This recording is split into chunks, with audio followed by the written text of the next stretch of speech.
Shri Venkateswara gold తాకట్టులో ఉన్న మీ బంగారాన్ని విడిపించి కొనబడును.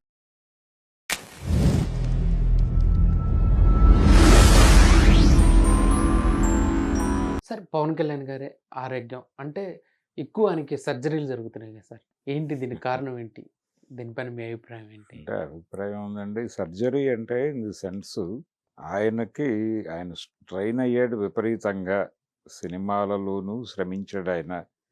వెరీ ఫస్ట్ మూవీ ఆయన చేసినటువంటి విన్యాసాలు, ఆ చేతుల మీద నుంచి కారులు వెళ్ళుట, ఆ తర్వాత ఆయన పలకలు పొట్ట మీద పెట్టుకుని పగలగొట్టించుకోవటం ఇవన్నీ చూసాం. జనాలు ఎంజాయ్ చేశారు. ఆ సినిమాలో కావచ్చు, తమ్ముడు సినిమాలో కావచ్చు. ఆయన ఈ మార్షల్ ఆర్ట్స్‌తో చేసినటువంటి ప్రయోగాలు ఇవన్నీ జనాలకి చాలా అట్రాక్టివ్‌గా అనిపించాయి. ఆ యాక్షన్ ఎపిసోడ్స్ అవన్నీ ఎంజాయ్ చేశారు. కానీ, ఇలా జనాల్ని ఆనందపరచటం కోసం ఆయన తన శరీరాన్ని ఎంత కష్టపెడుతున్నాడు అనేది కూడా తీసుకుంటే, అలా అప్పటినుంచి మొదలైంది ఆ స్ట్రెయిన్.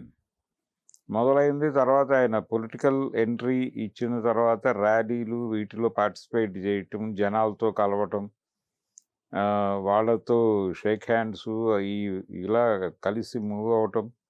ఎన్నికల ప్రచారం సందర్భంగా పర్టికులర్‌గా 2019 ఎన్నికలలో ఆయన ఒక రకంగా లెఫ్ట్‌తో కలిసి ప్రయాణించాడు. ఆ టైంలో విపరీతంగా తిరిగాడాయన.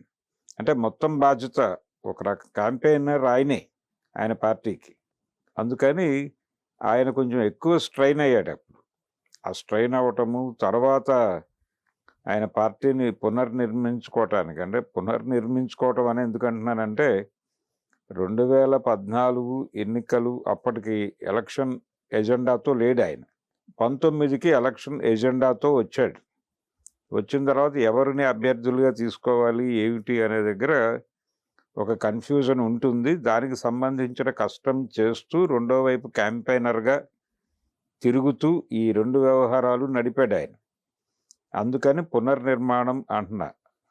ఇలా ఆయన ఈ కష్టాలన్నిటిలోనూ ఆయన శరీరం విపరీతంగా స్ట్రెయిన్ అవ్వటం వలన కొన్ని ప్రాంతాలు ఇప్పుడు ఆ రొటేటర్ కఫ్‌కి ప్రాబ్లమ్ వచ్చింది. అక్కడ నరాలు చీట్లయ్యి అని అంటున్నారు.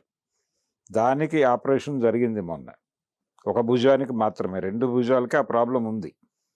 కాబట్టి ఒకటయింది, సక్సెస్‌ఫుల్‌గా ముగించామని చెప్తున్నారు డాక్టర్లు. 3:30 గంటలు టైం తీసుకుంది ఆపరేషన్‌కి. అది అయిపోయిన తర్వాత ఇప్పుడు ఇది కొంచెం నిలబడిన తర్వాత 3 నెలలు రెస్ట్ ఇచ్చి, ఆ తర్వాత ఇంకో చేతికి చేయాలి, ఇంకో భుజానికి చేయాలని చెప్తున్నారు వాళ్ళు. అంటే ఆ భుజానికి కంప్లీట్ అయిపోయిన తర్వాత ఆయన ఈ సమస్య నుంచి బయటకొస్తాడు పూర్తిగా. అంటే కనీసం 7 నెలలు పడుతుంది ఆయన పూర్తి యాక్టివ్ మోడ్‌లోకి రావడానికి. ఆయన రెండో వైపు సినిమాలు కమిట్ అవుతున్నాడు. ఈ సినిమాలు కమిట్ అవుతున్నాడు.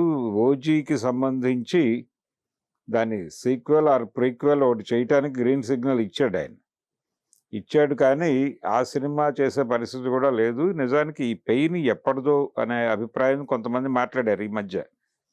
అంటే ఆయన 'గబ్బర్ సింగ్' చేసేటప్పుడు గుర్రం మీద నుంచి పడిపోవటము, ఆ టైం నుంచి ఈ కష్టాలు ఉన్నాయి ఆయనకి. ఆ పెయిన్ ఉంది. కానీ ఆయన షూటింగ్ ఆపకూడదు, మనం ఏదో విధంగా మేనేజ్ చేద్దామని చెప్పి దూకుడుగా వెళ్ళాడని ఆ సినిమా ప్రొడ్యూసర్ గారు బండ్ల గణేష్ ఈ మధ్య మాట్లాడాడు. అలా ఆయన జనరల్‌గా సినిమా వాళ్ళకు ఉండేటువంటి ప్రాబ్లమ్ అదే. ఇప్పుడు 'పల్లెటూరు పిల్ల' సినిమా అప్పుడు రామారావు గారి చేతికి గాయమైంది ఆ బుల్ ఫైట్‌లో. కుడి చేతికి, ఆయన కుడి చేతిని నిలబెట్టలేడు, ఆశీర్వాదం చేయలేడు. కారణం రిపీటెడ్‌గా 3, 4 సినిమాల్లో అదే చేతికి గాయమవుతూ వెళ్ళింది.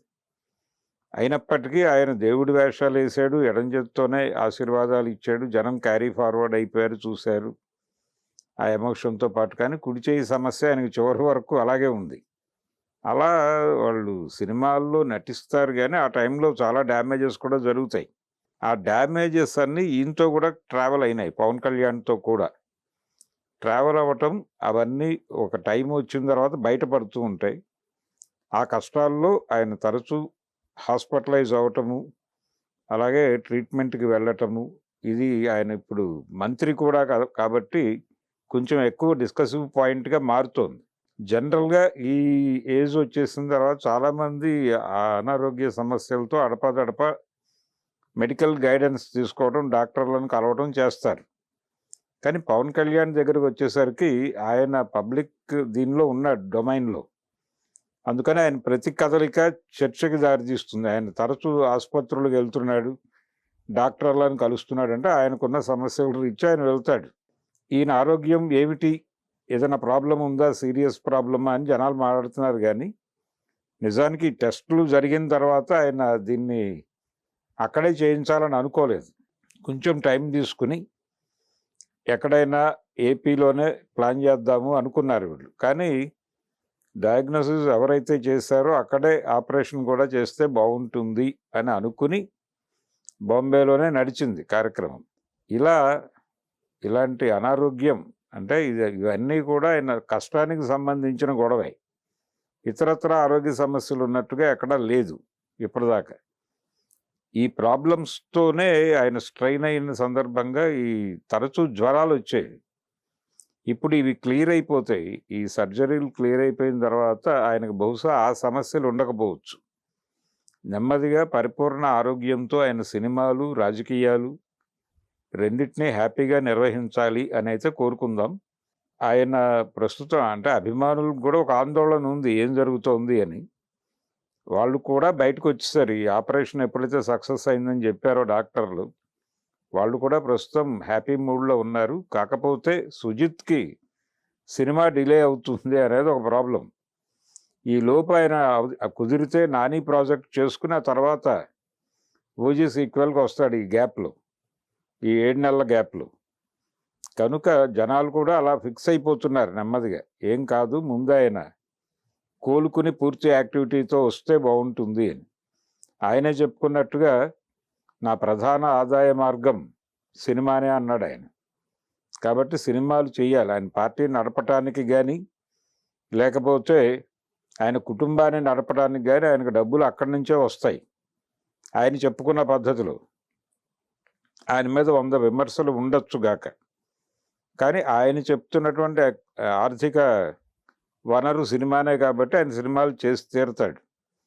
సినిమాలు చేయాలంటే ఆయన ఫిట్గా ఉండాలి. ఆ ఫిట్గా ఉండటం మీద కేంద్రీకరణతో కూడా ఒక్కసారి తన ఆరోగ్యాన్ని రివ్యూ చేసుకుని అన్ని సమస్యల్ని సర్దుబాటు చేసి తన్ని తాను ఛార్జ్ చేసుకుని నిలబెట్టుకోవాలి. ఇప్పుడు ఆ సన్నాహంలో భాగంగానే ఈ ఆపరేషన్లు చేయించుకోవడానికి సిద్ధపడ్డాడు. కానీ ఆయన లేకపోతే దీన్ని కూడా వాయిదా వేసి ఉండేవాడేమో. ఆ వాయిదా వెయ్యనివ్వని పరిస్థితులు బయట లోపల ఉండటం వలన ఆయన ఆపరేషన్ చేయించుకున్నాడు. సో ప్రాబ్లం ఏం లేదు, ప్రస్తుతం ఆయన యాక్టివ్గానే ఉంటాడు. ఇది కంటిన్యూ కాదు. ఈ పాత ప్రాబ్లమ్స్ అన్నీ ఉండటం వలన అడపా సిక్ అయ్యేవాడు ఆయన. ఇక ఫర్దర్గా సిక్ అవ్వడు అనే ఉద్దేశంతో ముందుకెళ్దాం.